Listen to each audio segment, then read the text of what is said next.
pinaplano na niya yung execution niyan. And once the budget has been allocated officially, we'll start constructing na the blockchain that will not cater just to the budget but for the whole cadena execution.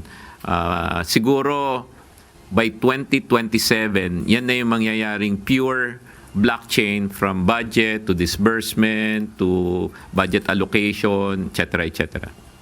Taon 2027, inaasahang maipapatupad na ng Department of Information and Communications Technology ang tinatawag na Consortium Blockchain.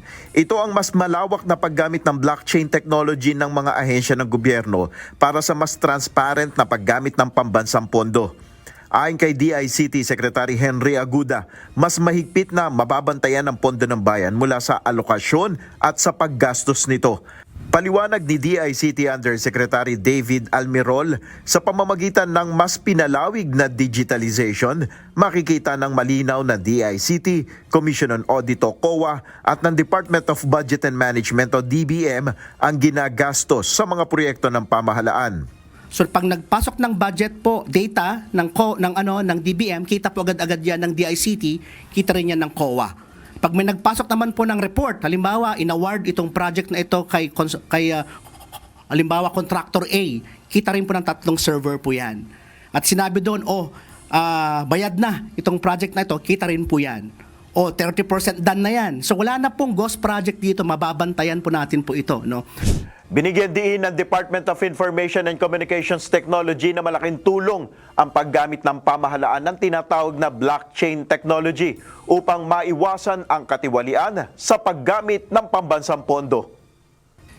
Ano ba magagawa nito para sa mga Pilipino? Una, iwas korupsyon. Kapag ang budget ay may permanenteng digital record na hindi pwedeng baguhin ng palihim, mas mahirap madaya, mas madaling manangot. Ikalawa, alam ng tao kung saan napupunta ang pera. Mas malinaw, mas nasusundan, mas nasusuri mula pag-apruba hanggang paggastos. Samantala, ilulunsad rin ng DICT ang tinatawag na Oplan Bantay Padala.